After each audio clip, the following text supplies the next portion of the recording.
Codependency is tied to limited beliefs from our childhood.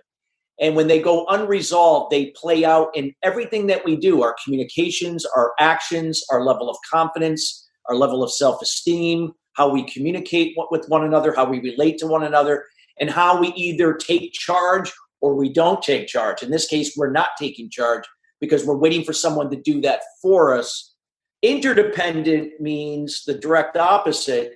It's a way like where we're independent, where we take responsibility for our roles in whatever situation that is. We're accountable and responsible, but yet we lead from example, not telling people how, when, to why to do it, but lead by example to empower others to do the same. And then when we can come together that way, be all taking our responsibility for each other's roles, but bringing it together for the common good, that's interdependency. So it's all about us as individuals coming together as one to do, to bring our best, to be our best, and to make our own decisions, and how that can congruently come together for the common good of mankind, your community, your city, your church, your whatever it may be. That's interdependency. Are you confident? Do you have consistency? How much conviction do you have? I'm Daniel Gomez, the Confidence Architect, a business strategist, keynote speaker, executive coach, and best-selling author. On the Daniel Gomez Inspire Show, we will help you unlock confidence to create consistency and develop conviction. Together, we will discover the key that unlocks your confidence. Welcome to this week's episode of the Daniel Gomez Inspire Show. We have an amazing guest this week with us. This gentleman, I've been following him for a while now, and I'm kind of a stalker on him because I like his style. I like the content that he puts out, and he's very amazing. And I had the pleasure of actually meeting him in person here in San Antonio when he came down to a conference, and we really just bonded at that moment, I felt. And then I had the pleasure of really just spending a lot of time with him here this past February at the City Gala, City Summit there with the Oscars weekend. It was an amazing. So I want to welcome to our show here today, Mr. Chris Salem. What's going on, my friend? Daniel, you're the man. I'm such an honor and a blessing to be here with you today, and likewise with yourself. I mean, you are just doing incredible things, and such a pleasure to see your podcast, and looking forward to share, adding value to your audience today. Man, well, I really wanted to bring some value to the show, and just talking to you, just your thought process is a lot like mine, and I love it's like that old saying, like attracts like. So do me a favor. Can you introduce yourself to our audience? That way they can get the full. You are a rock star, so please don't be humble. I'm just a messenger. I'm just a messenger like yourself. So yeah, I'm an executive coach. I'm a keynote speaker and a corporate trainer.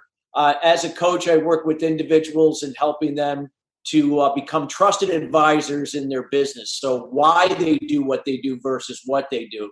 So they have the ability to generate a sphere of influence and attract people with similar values to themselves. That's how they're connecting on those values, that they can build a sustainable business on referrals. In terms of corporations, I work with corporations to build interdependent work environments and cultures, to build innovation in the workplace. We do this through a growth mindset as the foundation, and then use effective communication principles and transparent leadership to facilitate that process. And as a keynote speaker, I do that just about a lot of different topics, from wellness to mindset to leadership, communications, business valuation, business strategy, you name it. And as a corporate trainer, very similar things, just training on a lot of those areas I just covered. Man, I tell you, you're a rock star, man. No, so right now we're in a time where everybody needs your skills. And let's be real. One thing that hurts my heart is me and my wife, we just went out to dinner here this past Friday. And I was worried, Chris, because I wasn't worried just the fact because of coronavirus. I was worried because I was like, man, we're going to have to wait a long time. Because in my mind, it's only 25% occupancy of the restaurants here and businesses in San Antonio. So I was like, well, it's going to be a long wait. So I prepared myself for that. But to my amazement, we got there and, man, the restaurant was empty. We walked in like in 2 minutes. They sat us down. We had a great time. But as we were having dinner, I told my wife, this is kind of sad. She's like, well, what Yeah. do you mean? I said, it's just people are living in so much fear and just scared right now that we have the ability. And what came to mind was kind of like when in the biblical times when the Hebrews were released from Egypt, they have a gate to run and they're not even, Yep. they don't want to leave. So in that reference, what have you learned is what's holding a lot of us back right now? Because cities are opening up. I was watching the Good Morning America and some of the news this morning on CNBC. Why is it that the gates are open and nobody's moving, Chris?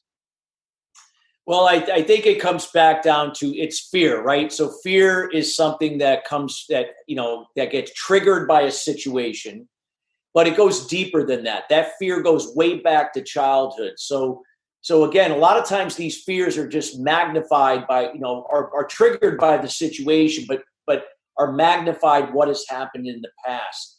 So what happens with fear is that when fear gets triggered at that moment, it goes to the past attached to limited beliefs from childhood, goes into the future simultaneously, produces a level of anxiety on some level. We experience that through worry, could be anger, or whatever, guilt, shame, whatever the case may be. And then we procrastinate. We don't take action. So the thing is that we, with fear, we're always thinking that someone, has to fix something or make it better outside of us. And because we don't own it for ourselves, we keep ourselves stuck through those limited beliefs. And then, again, in this situation where everybody is in fear, everybody is waiting for that first person or that first business or whatever, first of anything, to really, take charge. The thing is that we're not here to wait for others to take charge. We are here as individuals and then together as people, interdependently, to take charge. So we just got to take ownership of our own lives with our faith, believing in ourselves, but knowing that our faith will believe in us if we believe in ourselves. It's a two-way street. We got to take that. You and your wife, you did that. I want to focus. You said a word that caught my attention. Interdependently take charge. I haven't heard that phrase said from anybody. Interdependently take charge. Elaborate more on that, because I think that's going to speak to my audience right now, because they really need to figure out how to interdependently take charge. Because I don't think, I love the word, but describe that to us and how they can apply that, Chris, if you don't mind. Sure. Well, let me just first describe one word before that so interdependent makes more sense. We live in a codependent world, right? So we are looking to the outside for everything to be done for us. Well, there's a virus, so we have to stay home because we've been told to stay home. Okay, we've been told, but yet now we can come out, but we're still scared because someone hasn't told us that everything's going to still be okay, so we can give us that comfort to know we can go to a restaurant or another business, jump on a plane, and everything will be okay. See, codependency is tied to limited beliefs from our childhood. And when they go unresolved, they play out in everything that we do, our communications, our actions, our level of confidence, our level of self-esteem, how we communicate with one another, how we relate to one another, and how we either take charge or we don't take charge. In this case, we're not taking charge because we're waiting for someone to do that for us. Interdependent means the direct opposite. It's a way like where we're independent, where we take responsibility for our roles in whatever situation that is. We're accountable and responsible, but yet we lead from example, not telling people how, when, to why to do it, but lead by example to empower others to do the same. And then when we can come together that way, be all taking our responsibility for each other's roles, but bringing it together for the common good, that's interdependency. So it's all about us as individuals coming together as one to do, to bring our best, to be our best, and to make our own decisions, and how that can congruently come together for the common good of mankind, your community, your city, your church, your whatever it may be. That's interdependency. Man, I love, boom, baby. That's a truth bomb right there. That's wow. So audience, go out there within yourself, be interdependent, and just take charge. Sometimes that very thing that we run from in life, we got to run towards. And Chris just dropped us a truth bomb right there that you have to just take charge. maybe I like that because you hear everybody say take action, take action. I think that gets jaded because everybody says that, Chris. But in the words of Chris Salem, take charge. You have to take charge, and I love that. And that's something that we did this Sunday because we went hiking. The parks opened up here, Chris, this past Sunday, and I love to hike, and we would go every weekend. It's good exercise. So we went Sunday, and to my amazement, I said, well, we had just gone to the restaurant on Friday, and it was empty. There was about 10% occupancy, but at the hiking trails, you can tell that people that take action, that take charge, like your words that you just said, there was over 200 cars there, and it was awesome. It brought joy to my heart because those are the people that are taking charge, that were out there hiking. And I even was leaving afterwards, and there was a family of about probably like two families of 5 each, about total of 10. And I told the gentleman, I said, hey, I want to just let you know I admire you. He's like, well, for what? He thought I was being sarcastic. I said, well, you're here with your wife, with your 2 children. Both of y'all's families are. Like, that takes a lot of courage. And that takes a lot of just, how can I say it? Yeah. And I just said, I really admire that about you, sir. I just want you to know that. And he looked at me, he goes, well, thank you. Because people that have that instinct like me and you and that family, that leader of that family, they're just taking charge. And that's what you got to do. It's those steps that we take. And I just love it because, I could see just the fact that he received that. And then his confidence kind of like, well, yeah, I'm a great dad. And you just saw that. So talking about confidence, a lot of people have lost their confidence right now. And whether it's in life or whether it's in business, and you just gave us so many value bombs right now. But why don't we apply this for the business people out there that have lost their confidence in business? Speak to that part of my audience right now, if you don't mind, that really just maybe the business is down or something. It's there, right? Instill some confidence in them. So I would say that again, this is, again, you can't control what you can't control. And when we learn how to just trust the process, again, when I talk about the process can mean different things to different people. That can be the universe. It could be your faith. It's also what you play a part in that process. So you can control what you can, what you know, and what you can do. And there's things that you can't control and what you don't know. Too many people get caught up in what they can't control, don't know, which causes them to take action, either to start a business, to adapt, to try something different. So they get stuck saying, well, I can't do anything, so everything's falling apart and woe is me. The thing is that this is part of a process. With every downturn, whether if it's globally or if it's industry or if it's something personal to you, this is all part of a process. There's always a blessing and a opportunity disguised in every challenge. This case, this is a global challenge, not just isolated to you. Everybody is dealing with this. However, it's our attitudes and how we look at it. Some people look at it with the glass half full. Some look at it with the glass half empty. It's always a choice.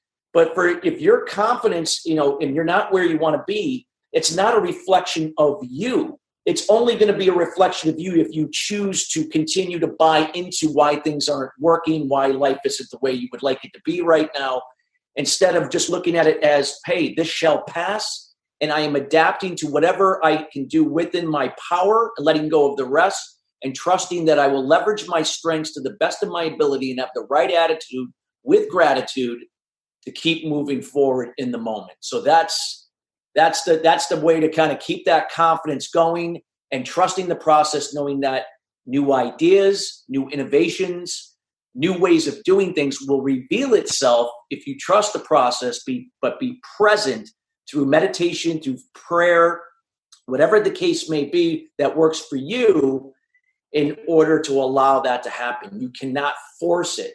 Do what you can, let go of the rest. I love that. Control what you can control, audience. I love that. Control what you can control. That's just, man, I love that.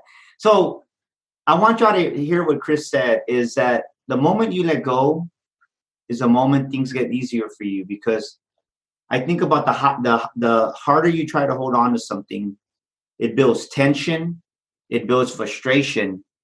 And I call that a destructive mindset when I do my corporate trainings, Chris. And whenever you have that destructive mindset, whenever you have frustration and tension and anger, you can't think clearly, and those great ideas pass you by. So audience, so true. Take the advice of Chris And go ahead. What were you going to say, Chris? Oh, no, I said so true what you said. I always like to say the magic happens when you let go. And, case in point, I see this over and over again. Like when you let go, it's almost like things will come. It's like you always get what you need. You may not always get what you want. Like it's, that Mick Jagger lyric, the part of that song, you may not always get but you always get what you need. So when you're going through a difficult time, knowing that when you let go, you will get what you need to go on to another day and on to another day. But as long as you're doing the things that are necessary to build the momentum, when things start to shift in a positive way, now you're gonna propel yourself forward. So you're not going to be left behind, so to speak. So that's a quote right there, ladies and gentlemen. I love that quote. That's a quote. The magic happens when you let go. Chris Salem. Boom, baby. Quote that. Write that down. You need to be taking notes on this podcast because I'll tell you what, I told you Chris Salem was a rock star. You need to be taking notes. Write that down. The magic happens the moment you let go. The magic happens when you let go. Hashtag Chris Salem. Boom, baby. And Chris, and I love that because when you let go and your confidence comes back, and then the next key thing that I think a lot of people need to really work on is being consistent, because nothing hurts a life and a business because of inconsistency. And it hurts me whether it's you kind of put together a workout regimen and you start and you stop, or you have an idea for your business. And like for myself, I think back of when I first really started using LinkedIn. I remember I did my first post and crickets. On Facebook, I was getting 100 likes and a lot of engagement. On LinkedIn for the first year, nobody was engaging. And there was a point that I really kind of got like depressed. I'm just being honest, like, man, like why bother?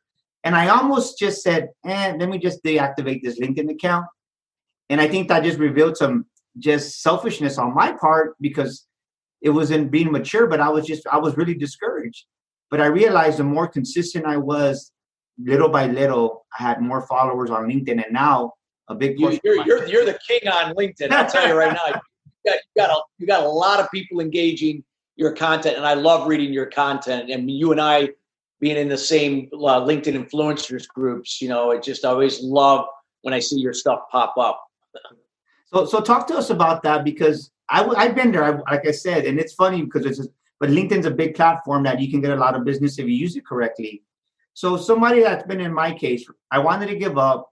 I really thought about it. I was almost there, but I just said, let me just be a little bit more consistent. If somebody's struggling out there with consistency in their life, in their business, give us some words of wisdom that you can share with that. Well, you gave a great example with the LinkedIn, Daniel, when you talked about, you were getting a little discouraged, but see, here was the thing. You understood your values. You're a man of faith. You understand you never waver from that. And you never shy away from that and pretend to be someone else or posting something just to appeal to someone. You post from your true values, and you post content that impacts others in a positive way. Does that mean it's going to impact everyone? No, we're not everything for everyone, but we are something for someone. And the fact that you believed in that, even going through that period where you said that you weren't getting a lot of engagement, you believed in what, your values, you believed in your content, and eventually that consistency ended up attracting people, because people see that and they look at somebody that's consistent, and what they're saying is, hey, I can see that man's values comes loud and clear through his content. That resonates with me. He's consistent. He's punctual. And this means this is somebody I can probably respect if I ever met him in person. He's one that I without even knowing them, it got good character. And this is someone I can trust. So you just basically described the experience into where you are today, what I like to call a trusted advisor. You are a trusted advisor in your business as a not only a speaker, but a corporate trainer, a business strategist, and so forth. So the key is in the consistency, knowing that as long as you believe in what you're doing, don't worry about detach what other people are going to do, because you can't control. It gets back to you can't control what you can't control. Focus on the process in the moment. Let the results that you seek be a byproduct of that. When you attach to the outcome itself, you get caught up in expectations expectations go unfulfilled, you get disappointed. And what happens? Most people will quit or stop doing what they're doing. Embrace the process. Don't worry what other people, if they're not engaging you or not liking you enough. In time, as long as you have the results that you've said, it will come with the consistency, trusting the process, controlling what you can, letting go of what you can't, and letting your faith, the process, do its part. As long as you're doing your part to get you where you want to be. I've never heard, man, dude, I need to talk to you more often. Let me tell you, whoa. Posting from your values. I've never heard that phrase before. Think about that, audience. If you're out there and you're struggling with your social media platform, if you're trying to post somebody else's content and kind of making it yours, it's not your values. Doesn't resonate. I just love what you said, Chris. Chris, post from your values is what he said. So if you need to find content, post from your values, post from within. And that's just so much truth. And I think what that leads to, Chris, is when you're consistent more and more, it reveals more of what you believe in, right? More of your values. And that's what builds that conviction in your life. So let me ask you this. What is a conviction that you live by that you apply to your daily life and business? What are some of your convictions? I mean, mine is just my faith in myself and my higher power and the routine. I have a routine. I do, I wake up every morning at 4:50 in the morning. I know you're an early riser. And, the first thing I do is I make my bed, I meditate, I journal, and then I will check, maybe social media before I start to work out.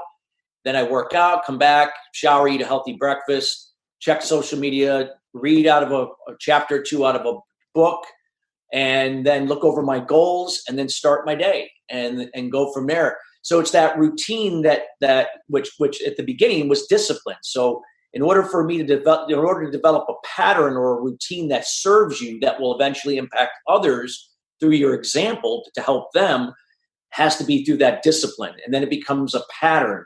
And then once it becomes a pattern, it becomes now embedded in your subconscious mindset. So now it's the new autopilot, or the new, what I like to call the growth mindset, versus the fixed mindset. The fixed mindset usually coming from limited beliefs that's working against you or not really propelling you forward, and kind of separates you from the flow of the universe or your faith to do its part. So I'm a big believer in consistency, discipline, routine, and those are strong convictions for me. And then again, coming from those core values that represent who you are. And for me, that's transparency, that's integrity and honesty. Those are everything I do in my personal life, my personal relationships, my relationships with friends, colleagues, and of course, everything reflected in my business. Isn't that amazing, though? You said something that caught my attention, is you read a chapter every day.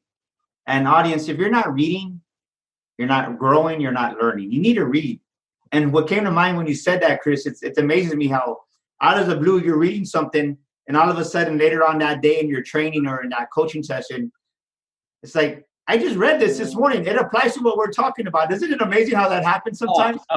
Amazing. It happens all the time. It's like, oh my God, I just read that excerpt today in this book, and it's perfect for the situation. It's like the universe gives you exactly what you need for the day. But if you're not taking the opportunities in front of you to read even for 5 minutes, that happened to me the other day. I was reading something and I was like, what did you say? I just read that this morning. And it's a perfect just answer to the question that your client has or somebody has that you're trying to help or assist. I like that you said that. That came to mind. So Chris Salem is an amazing person. Like I said, you're a rock star.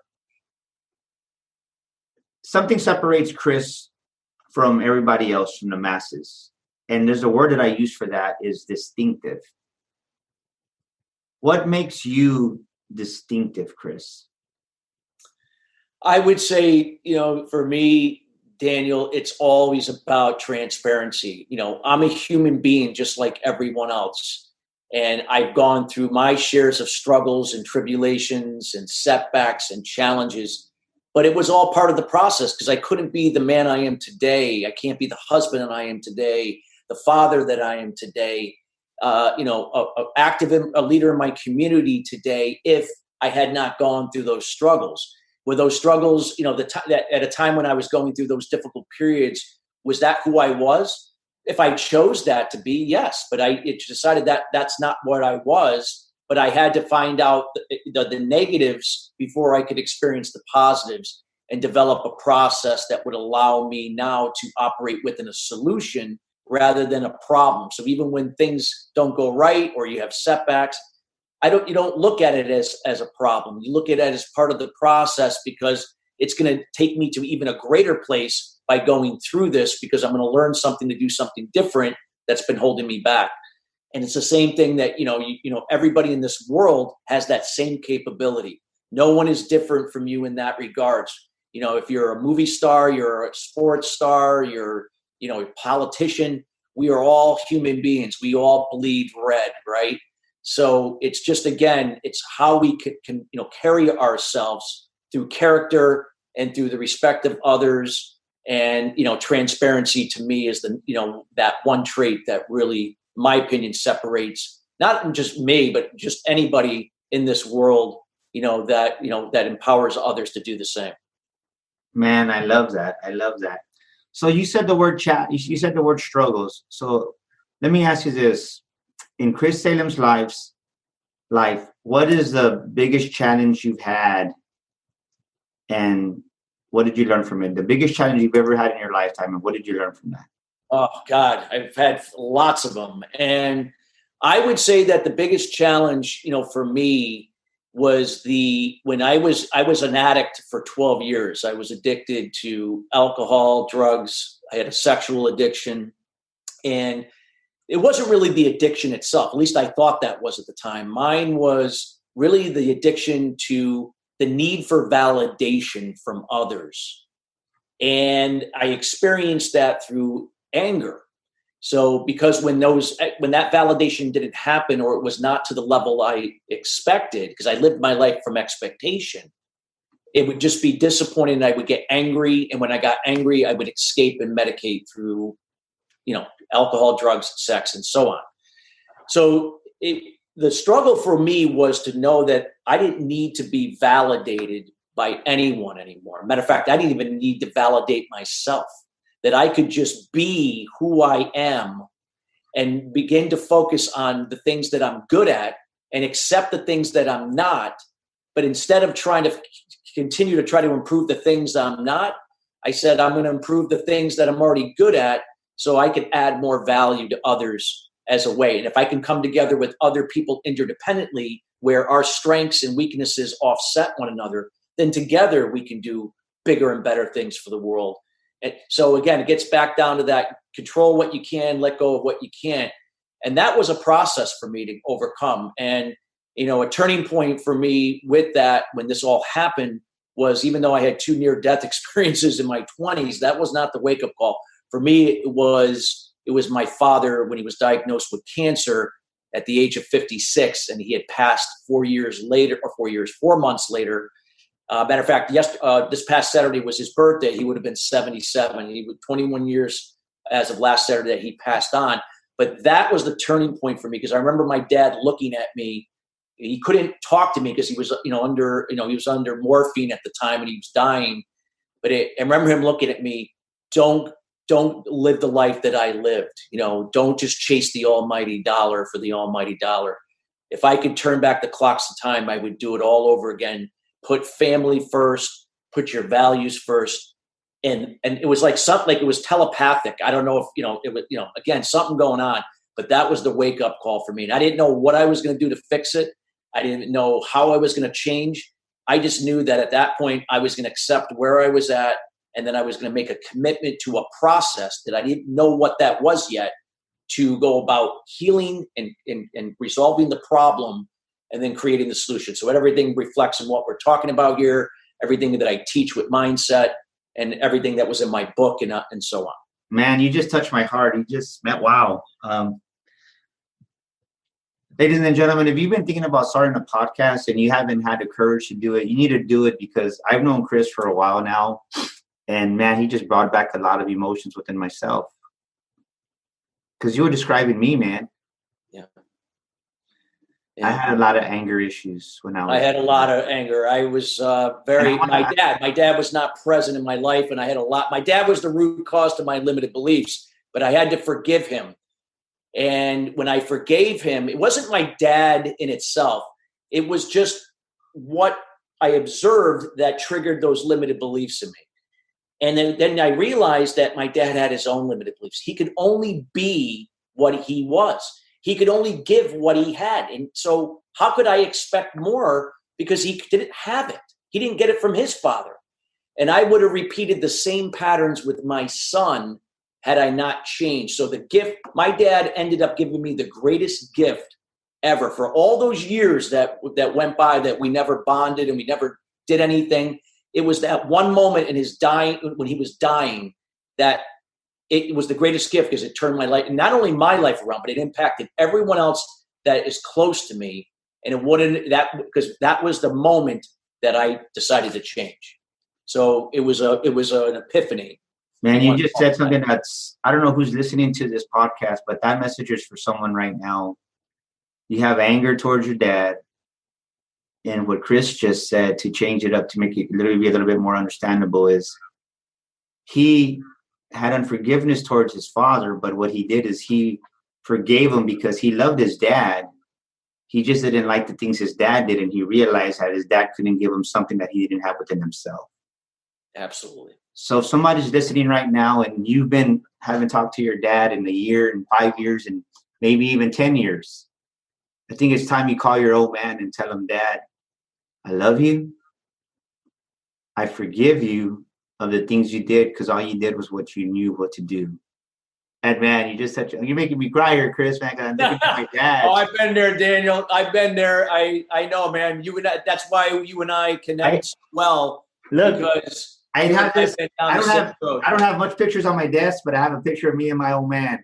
I love it. I posted a picture of my dad on Facebook on Saturday because it was his 77th birthday, or what would have been his 77th birthday. Yeah, man, that's awesome. So, audience, I don't know who that was for, but I'm going to repeat that because I think I need to hear that. Your anger is coming from the fact that you're still mad at your dad for things that he did, and maybe he did do them. I'm not knocking what he did was right or wrong, but what I'm saying is that maybe all he did was what he knew and the best of his ability. Man, Chris, you just woo, man, you're just dropping some bombs. So for our audience, how do we find you, man? How do we get out? How do we get a hold of Chris Salem? Tell us where to find you, and do you have a gift you want to give to our audience? Just tell us where they can find you and where you're at, and that way they can connect with you if they want to just kind of just learn more from you, Chris. Absolutely. Thank you, Daniel, first for having me on your show. I mean, just so inspiring what you do. And so the best place they can reach me if they just want to find out more is at my website at www.christophersalem.com. It's my full name.com. I also have a nonprofit called Empowered Fathers in Action at efamovement.org. Use the same principles in the business world, and I just apply it to families and what we do in our nonprofit. And then, you can reach out to me on LinkedIn, Christopher Salem, or Facebook, or email at chris@christophersalem.com. I always like to say that I have a number of different free things that I give out, but I always say that it's about a connection. If you want to reach out to me at chris@christophersalem.com, I just want to get to know you and just make a human connection. Even if it's for 15 minutes, a half an hour, there's no agenda, there's no obligation. It's just getting to know you. And if I can provide just something that can, just one little piece of wisdom or nugget that can steer you in the right direction, hey, I'm giving without expectation, receiving without resistance. So I would say that if you want to connect, just look at it as you're receiving without resistance. There's nothing to give without expectation. Again, what comes around goes around in this world. So, when you give good, it comes back, in other ways. So I just want to leave that as an open door for anybody listening, that just to connect. And distinctive audience, he's being sincere. Like I mentioned, he was here in San Antonio and we hadn't really met, and we had a great conversation, really bonded, and he really doesn't expect anything back in return. So he's a genuine guy. Chris, I took away so many golden nuggets there. I'm thinking about, you can't change what you can't change. all the quotes that I wish I was taking notes because it was great stuff, man. You can listen to it again. Yeah, I'm gonna take notes on my own podcast. But what really stuck out to me is just post the content you post from your values. I think that comes from within, and I've never heard it said like that. So thank you. So leave us with the word of wisdom before we close out the show here. Give us your last word of wisdom that you want to leave our distinctive. Well, I kind of just mentioned it, but here's a statement. I'll say it again because I didn't probably say it, clearly. But here's a statement that if you really not only listen to this, but practice this every day of your life, it'll change the quality of your life. It'll even be more so if you could do it free from limited beliefs by resolving the root cause, getting to the root cause. In my case, my father, Daniel, was his father, and doing it in the solution with the right habits and disciplines. But here's a statement that you want to write down. It's give without expectation, receive without resistance. So what that means is that when you're giving, you're not just giving and letting someone take advantage of you. That's different. You're giving from expectation, but from a place of empathy and kindness. That's interdependent behavior. You're not doing it from a place of pleasing and enabling, because that is codependent.